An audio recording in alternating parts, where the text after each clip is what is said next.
इलाके में रेकी की थी। 15 अप्रैल को आतंकियों ने पहलगाम के 3 इलाकों की रेकी की थी। इनमें अम्यूजमेंट पार्क भी शामिल है, जहां पर बच्चे खेलते हैं, जहां पर कई सारे झूले हैं। यहां पर सुरक्षा कड़ी होने की वजह से हमले को टाल दिया गया और बैसरन घाटी को चुना गया। सूत्रों के मुताबिक बैसरन घाटी में हमले के दौरान आतंकी अल्ट्रा स्टेट कम्युनिकेशन सिस्टम का इस्तेमाल कर रहे थे।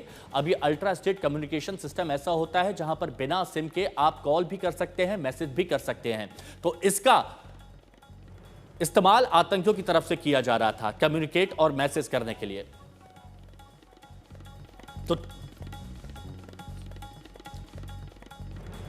तो 3 जगह पर रेकी की गई थी। अम्यूजमेंट पार्क उसमें शामिल है, जिसकी तस्वीरें अब आप देख रहे हैं। लेकिन यहां पर क्या क्या खुलासे हुए ये हम आपको बता देते हैं। पहलगाम हमले की एनआईए जांच में कल क्या सामने आया? बैसरान घाटी की फॉरेंसिक जांच हो गई थी और आज बैसरान घाटी में फिर से एनआईए की टीम पहुंची है। एनआईए के डीजी इस वक्त बैसरान घाटी में ही है। कल आतंकियों के रूट की पूरी 3D मैपिंग की गई थी और आज एनआईए के डीजी सदानंद वसंत वहां पर मौजूद हैं। इसके साथ ही कल क्या हुआ था? कल आने और हमले और जाने के रूट की जांच हुई थी कि कहां से आतंकी आए थे, कहां पर हमला किया था, कहां पर गए थे। और आज क्या हो रहा है? चश्मदीदों का बयान दर्ज किया जा रहा है, जिन्होंने अपनी आंखों से देखा उस हत्याकांड को, उस निर्ममता को, उस बर्बरता को, जिन्होंने अपनी आंखों से देखा। आज उन सब के बयान दर्ज किए जा रहे हैं। एनआईए की जांच लगातार जारी है। अब आप ऐसे भी समझिए कि 15 अप्रैल को क्या हुआ? 3 जगहों की रेकी आतंकियों ने की थी। अब इस बात को आप समझिए, यानी 7 दिन पहले आतंकी उस जगह पर जाते हैं, रेकी करते हैं। अब आतंकी आदिल का घर यहां पर धुआं धुआं हो गया, यह भी हम आपको बता रहे हैं। 3 जगहों की रेकी की गई थी, लेकिन उसके बाद क्या हश्र हुआ है यह समझना बहुत ज्यादा जरूरी है। 22 अप्रैल 2025 को बैसरन घाटी में हमला किया जाता है। पहले रेकी की जाती है, पूरे इलाके को देखा जाता है। सबसे सुरक्षित उनको बैसरन घाटी लगती है। अम्यूजमेंट पार्क भी वो गए थे, लेकिन यह देखा गया कि वहां से कुछ ही दूरी पर पुलिस स्टेशन भी है, वहां पर सुरक्षा भी थी और वहां से भागने का रास्ता नहीं था। तो उन्होंने कहां चुना? उन्होंने बैसरन घाटी को चुना। यहां पर उन्होंने हमला किया और बर्बरतापूर्ण हमले को अंजाम दिया। अरविंद ओझा हमारे सहयोगी हमारे साथ जुड़े हुए हैं। अरविंद, यह बताया जा रहा है कि 7 दिन पहले इन आतंकियों ने रेकी की थी और यह भी बताया जा रहा है कि 3 स्पॉट उन्होंने फाइनल किए थे, लेकिन सबसे सेफ उनको लगा बैसरन घाटी और इसलिए अम्यूजमेंट पार्क पर वो गए नहीं।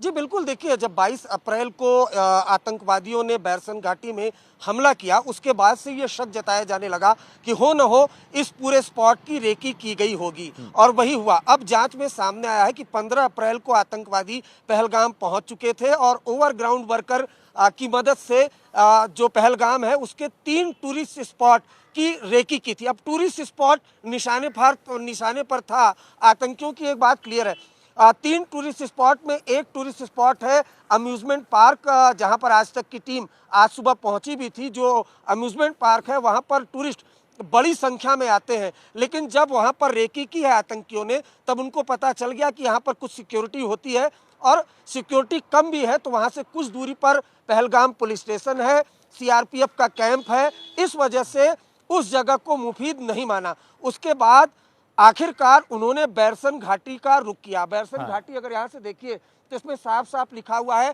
7 किलोमीटर दूर। अब ये रास्ता कुछ दूर तक तो देखिए ये पक्की सड़कें हैं, लेकिन उसके बाद ऊंची वो जो सामने की तरफ पहाड़ी दिखाई दे रही है, उस पहाड़ी पर चढ़ने के लिए अगर वहाँ ऊपर कोई आतंकवादी हमला होता है तो नीचे से अगर कोई सुरक्षा बल या रिइंफोर्समेंट जाता है तो उसे कम से कम, अगर वो गाड़ियों या फिर अगर छोटी गाड़ियों के सहारे भी जाता है तो भी आधे घंटे से 40 मिनट का वक्त लगता है और पैदल तो 1 घंटे से ज़्यादा का वक्त लगता है। खुद आज तक की टीम बैरसन घाटी गई थी तो उनको मालूम था कि वहाँ पर कोई सिक्योरिटी नहीं है, इस वजह से उस घाटी को चुना। और फिर जो उनका मकसद था, जो पाकिस्तान आईएसआई ने उनको कह रखा था कि जिस मोडस ऑपरेंडी के जरिए आपको मारना है, नाम पहचान और धर्म पूछकर, उसी के उस हिसाब से मारने के लिए वो सबसे मुफीद जगह लगी।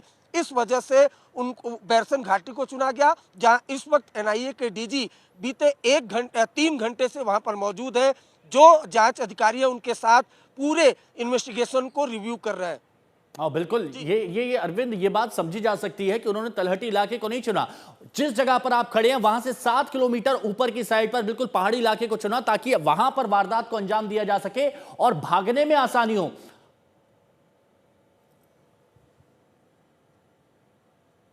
बिल्कुल बिल्कुल, देखिए भागने में आसानी, और भागने में आसानी कैसे होगी फिर मैं आपको तस्वीर के जरिए ही दिखाना बिल्कुल। चाहता हूं ताकि आप समझ सकें। देखिए पूरा फॉरेस्ट एरिया है, बीच में एक पार्क है, वो पार्क है बैरसन घाटी, जहां आज तक की टीम पहुंची थी 22 अप्रैल को, जहां नरसंहार हुआ था। उसके बाद बीच में एक पार्क है, चारों तरफ पहाड़ियां हैं।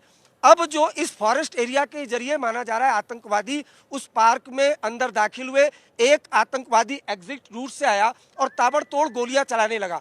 अब ये स्वाभाविक सी बात है कि एग्जिट रूट पर अगर, एग्जिट गेट पर अगर गोली चलती है तो आदमी कहां भागेगा? एंट्री गेट की तरफ। एंट्री गेट से वो बाहर निकलना चाहेगा। एंट्री गेट से 2 आतंकवादी आते हैं और उसके बाद सभी को इकट्ठा किया जाता है।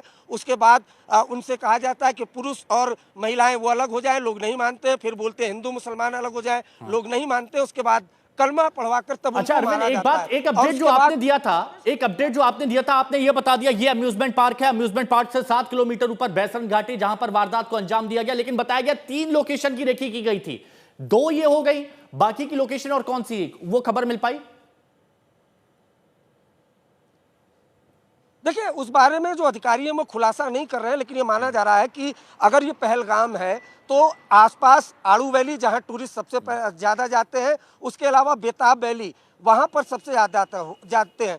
तो चूंकि ये क्लियर था कि जो आतंकवादी हैं, और 3 पाकिस्तानी आतंकवादी जिन्होंने टूरिस्ट पर गोलियां चलाई, वो उनकी भी पहचान हो गई है।